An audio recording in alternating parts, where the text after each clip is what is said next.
السلام علیکم۔ جن کی خاطر بنے یہ زمین آسمان، جن کی تعریف قرآن میں ہے بیان، جن حضرت ابو الربیع رحمۃ اللہ علیہ ایک بہت بڑے اللہ والے گزرے ہیں، بہت بڑے بزرگ گزرے ہیں۔ یہ ایک واقعہ بیان کرتے ہیں کہ میں نے ایک گاؤں میں ایک عورت کی شہرت سنی جس کا نام فضہ تھا۔ میری عادت کسی عورت سے ملنے کی نہیں تھی، مگر اس کے احوال میں نے ایسے سنے کہ مجھے اس کے پاس جانے کی خواہش پیدا ہوئی۔ میں اس گاؤں میں گیا اور اس کی تحقیق کی تو مجھے لوگوں نے بتایا کہ اس کے یہاں ایک بکری ہے جس کے تھنوں سے دودھ اور شہد دونوں نکلتے ہیں۔ وہ بکری دودھ بھی دیتی ہے اور شہد بھی دیتی ہے۔ مجھے یہ سن کر تعجب ہوا۔ میں نے ایک نیا پیالہ خریدا اور اس کے گھر جا کر میں نے کہا کہ تمہاری بکری کے متعلق میں نے یہ شہرت سنی ہے کہ وہ دودھ اور شہد دیتی ہے، میں بھی اس کی برکت دیکھنا چاہتا ہوں۔ اس عورت نے وہ بکری میرے حوالے کر دی۔ میں نے اس کا دودھ نکالا تو واقعی اس میں سے دودھ اور شہد نکلا۔ ہم نے اس کو پیا۔ اس کے بعد میں نے اس عورت سے پوچھا کہ یہ بکری تمہارے پاس کہاں سے آئی؟ وہ عورت کہنے لگی کہ اس کا قصہ یہ ہے کہ ہم غریب آدمی ہیں، ایک بکری کے سوا ہمارے پاس کچھ نہیں تھا، اسی بکری پر ہمارا گزر تھا۔ اتفاق سے بقرعید آ گئی۔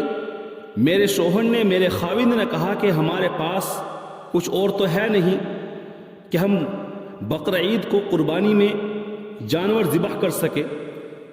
ایسا کر لیتے ہیں کہ یہ بکری ہمارے پاس ہے، لاؤ اسی کو قربانی میں ذبح کر لیتے ہیں۔ میں نے کہا کہ ہمارے پاس گزر کے لیے اس کے سوا کوئی اور چیز بھی نہیں ہے، اسی بکری پر ہمارا گزر بسر ہے۔ ایسی حالت میں قربانی نہیں کرنی چاہیے، کیونکہ ایسی حالت میں ہمارے اوپر قربانی واجب نہیں ہے۔ کیا ضرورت ہے کہ قربانی کرے؟ لہذا اس عورت کی شوہر نے بات مان لی اور قربانی ملتوی کر دی۔ اس کے بعد اتفاق سے اسی دن ہمارے یہاں ایک مہمان آ گیا، تو میں نے خاوند سے کہا کہ مہمان کے اکرام کا تو حکم ہے، مہمان کا اکرام کرنا چاہیے، مہمان کی مہمان نوازی کرنی چاہیے، کھانے پینے کا انتظام کرنا چاہیے، اور ہمارے پاس کوئی اور چیز نہیں ہے کہ جس سے ہم مہمان کا اکرام کرے، اس کے کھانے پینے کا انتظام کرے۔ چلو ایسا کر لیتے ہیں کہ اس بکری ہی کو ذبح کر لو۔ لہذا خاوند اس بکری کو ذبح کرنے لگا تو وہ عورت کہہ رہی ہے کہ مجھے یہ خیال ہوا کہ میرے چھوٹے چھوٹے بچے اس بکری کو ذبح ہوتے دیکھ کر رونے لگیں گے، کیونکہ میرے بچے اس بکری سے بہت محبت رکھتے ہیں، بہت الفت رکھتے ہیں۔ اس لیے میں نے اپنے شوہر سے کہا کہ اس بکری کو باہر لے جا کر کسی دیوار کی آڑ میں ذبح کر لو، تاکہ جو میرے چھوٹے چھوٹے بچے ہیں وہ اس بکری کو ذبح ہوتے ہوئے نہ دیکھ سکے۔ لہذا خاوند وہ بکری جو ہے باہر لے گئے، اور جب اس پر چھری چلائی تو یہ بکری ہماری دیوار کے اوپر کھڑی تھی۔ وہ عورت کہہ رہی ہے کہ جو بکری، جس طرح کی بکری میرا شوہر جو ہے ذبح کر رہا تھا اور اس کی کھال کھینچ رہا تھا، ایسی ہی بکری جو ہے وہ ہماری دیوار کے اوپر کھڑی تھی، اور وہاں سے خود اتر کر مکان کے صحن میں آ گئی۔ مجھے یہ خیال ہوا کہ شاید وہ بکری خاوند کے ہاتھ سے چھٹ گئی ہوگی۔ میں اس کو دیکھنے باہر گئی تو خاوند اس بکری کی کھال کھینچ رہی ہیں۔ میں نے اس سے کہا کہ بڑے تعجب کی بات ہے کہ ایسی ہی بکری گھر میں آ گئی۔